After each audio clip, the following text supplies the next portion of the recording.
Potenciamos el talento. Y vamos a continuar. Esta vez está con nosotros el director y fundador de Crowment, el ingeniero Ezequiel Kahn, que va a hablar de un tema tan especial y tan particular que nos vamos a enterar todos de qué se trata, como lo es el hecho de los procesos de innovación que son muy exitosos en otras industrias pueden ser aplicados en el ámbito de la salud. Así que es un tema amplio, generoso, importante, y a poco que conversemos con él nos vamos a enterar hacia dónde apuntamos o hacia dónde apunta. Gracias por venir. No, por favor, gracias por la invitación, al contrario. Bueno, expliquemos un poco esto, Ezequiel. ¿De qué estamos hablando? ¿Qué tipo de proceso de innovación? ¿Qué es lo que se pretende? Bueno, digamos, la innovación hoy por hoy es una palabra que está bastante de moda. Hay algunos procesos que se vienen trabajando, desarrollados por universidades de Alemania, Estados Unidos. Uno de ellos, bastante conocido, se llama Design Thinking. Y son procesos que lo que buscan es que la innovación se plasme en cosas concretas, ¿no? Muchas veces se habla de innovación y no queda bien claro en qué se traslada. Es una palabrita que suena muy bien. Y estos procesos lo que buscan un poco es partir de la innovación, trabajando con la gente, con los problemas reales de las personas y generando soluciones a partir de ahí. Y esto marca un poco una distinción con muchos de los abordajes que tal vez existían antes, donde bueno, la gente proponía soluciones. La gente muchas veces en la cabeza ya tiene una idea de cómo podría solucionar las cosas, y un poco eso hace que no haya muchas innovaciones, porque la gente suele seleccionar como solución las cosas que ya conoce. Entonces, uno de los primeros pasos de este proceso es empatizar, contextualizar, conocer un poco el entorno donde están esos problemas, y a partir de ahí, recién en esa instancia, empezar a generar soluciones. Esto fue muy exitoso en muchas áreas de la industria, sobre todo en el área de tecnología. Hoy por hoy la tecnología lo que hace es que cada persona tenga una experiencia muy personal y muy particular, y eso es algo que bueno, nos permite que todos puedan de alguna forma tener en su teléfono, en su computadora, una solución muy a medida de lo que ellos quieren. Y este tipo de técnicas hoy por hoy están empezando a extenderse a otras áreas. Y bueno, obviamente en el ámbito de la salud, donde hay tanto centramiento en la persona, sin lugar a dudas hay mucho potencial. Ahora, específicamente, ¿qué le permite al individuo este esquema de...? Bueno, lo que le va a permitir es, cuando una organización empieza a identificar que hay algo que tiene potencialidad de ser mejorado, es empezar a conectarnos directamente con esa situación. Algo que, por ejemplo, se construye, se conoce mapa de la experiencia del paciente, por ejemplo, en donde se mapea para un proceso, que puede ser, por ejemplo, desde que una persona tiene algún síntoma en su casa hasta que decide ir a tener una atención primaria y ahí se lo deriva. En lugar de tomar, como históricamente se hace, al paciente en el momento que está entrando a la clínica, bueno, considerar que esta experiencia comienza antes.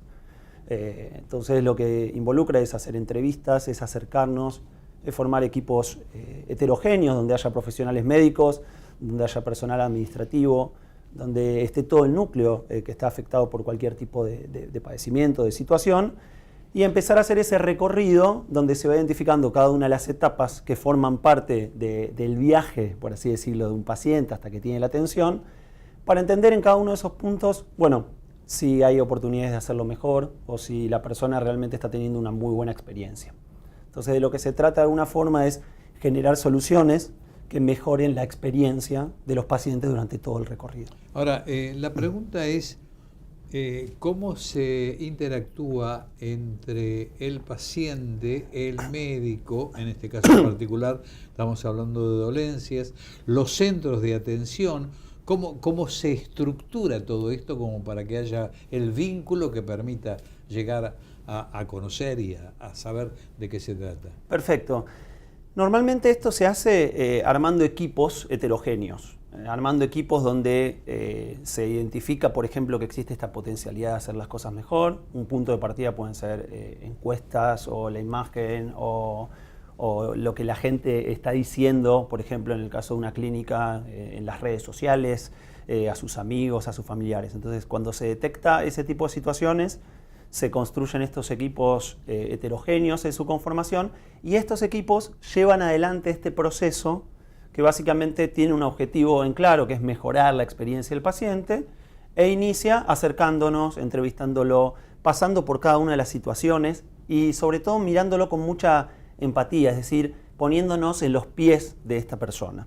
Entonces, a través de ese recorrido, en vez de leer simplemente una encuesta de satisfacción, empezamos a ver desde los ojos del que tiene el problema realmente cuáles son las variables que le impactan.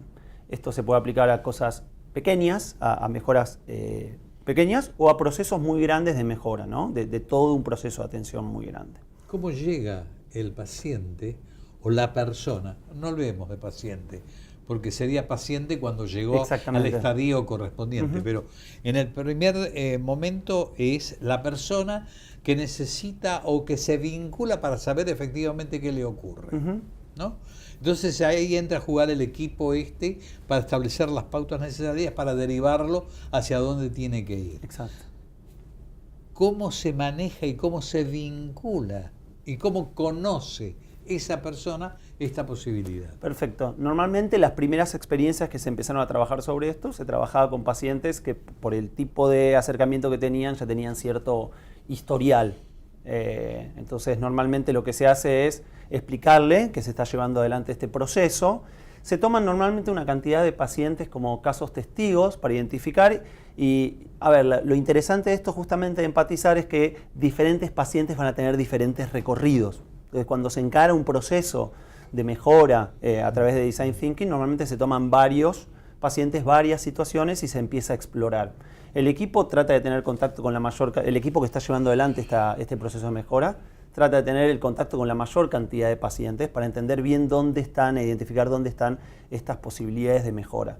Como contaba antes, a veces son cosas mínimas, a veces tienen que ver con la interacción con los enfermeros, no es directamente con la prestación del hospital.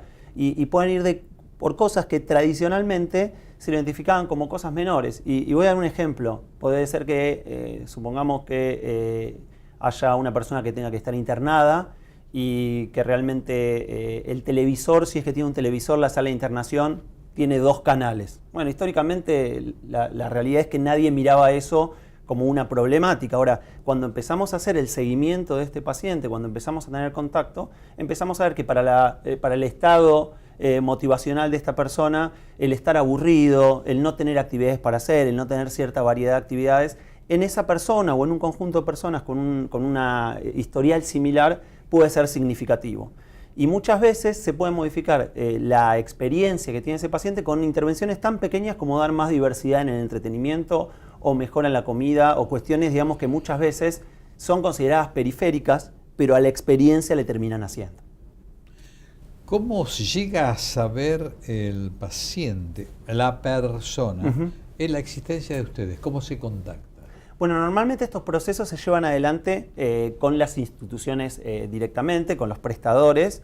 Esto surge normalmente de la identificación de que hay un problema y que es un problema complejo, porque lo interesante de esta aproximación es entender de que hay problemas que se resuelven con un proceso, con una serie de actividades secuenciales, y hay otros problemas que son de una naturaleza más compleja y que normalmente tienen que ver con las personas.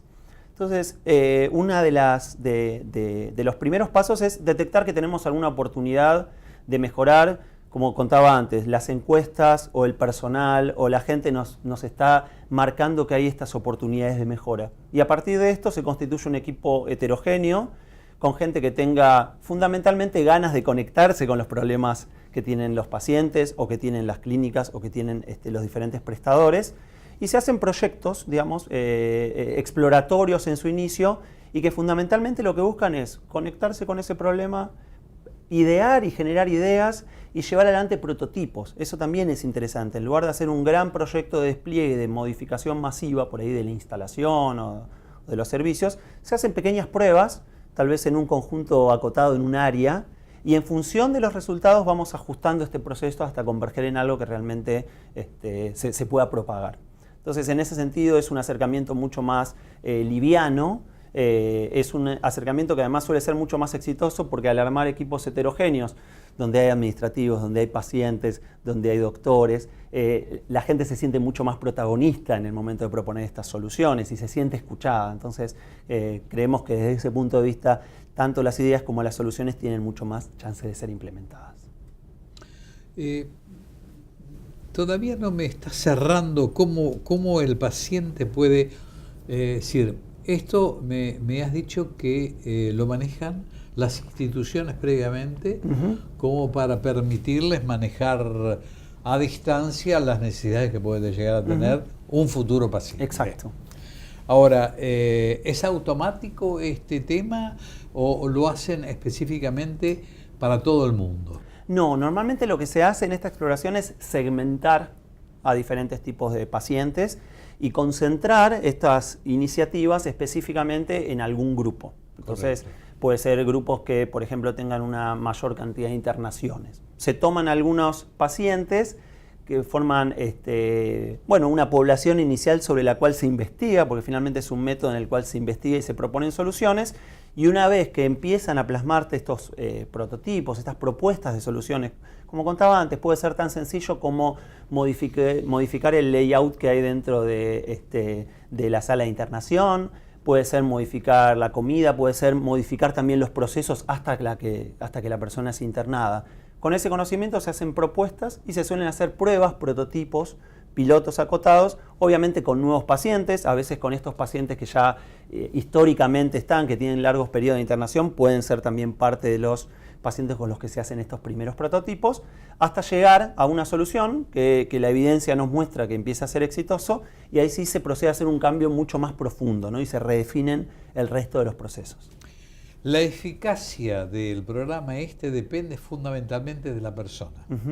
O sea, la persona es la que les va a dar los elementos para poder alcanzar los objetivos que pretenden. Así es, exactamente. Por eso se habla de que es un acercamiento centrado en la persona, en donde se trata de dedicar mucho tiempo a entender el problema, pero el problema desde la persona misma, no desde el diagnóstico que podemos hacer, y diagnóstico en un sentido amplio, ¿no? Muchas veces directores de entidades o personal jerárquico cree entender lo que la persona realmente padece, y hasta que no estamos en contacto realmente y le preguntamos, lo que tenemos son solamente hipótesis. Entonces sí, sin lugar a dudas, está dentro de la corriente de tener centramiento en la persona. ¿Qué grado de viabilidad tiene esta intención o esta posición del paciente frente a la efectiva concreción de esas aspiraciones? Analizado lo que está pretendiendo, ¿cómo se concreta? Y efectivamente, ¿qué porcentajes hay de concreción exitosa? Bueno, la verdad es que es muy efectivo, primero por esto que es incremental. Por lo menos le sirve como experiencia para el que está brindando el servicio. Totalmente, para el que presta el servicio y también para el que lo recibe. Digo, del otro lado, estar viendo que alguien está escuchando mi problema, lo primero es un alivio de decir, bueno, por fin alguien ataca esto. Lo otro es que es un proceso, como denominamos, orgánico. Digo, no afecta radicalmente de la noche a la mañana, que muchas veces eso lo que lleva es a la parálisis y a pensarlo mucho, sino que es un acercamiento, como decía antes, empírico, exploratorio. Empieza pequeño, empieza con algún sector y se trata de alcanzar un resultado rápido. Esa acumulación de resultados finalmente termina cambiando la experiencia. Pero muchas veces, por esperar años hasta encontrar la solución definitiva, en la práctica no solucionamos nada. Mi estimado Ezequiel, gracias por venir. Realmente ha sido ilustrativo todo lo que hemos conversado, y ojalá que mucha gente realmente comprenda efectivamente el sentido de lo que se está pretendiendo. Bueno, muchas gracias, un placer, y bueno, un gusto haber estado hoy acá. Por favor. Muchas gracias. Y a ustedes, nada más. Nos vemos el próximo viernes a partir de las 13 horas.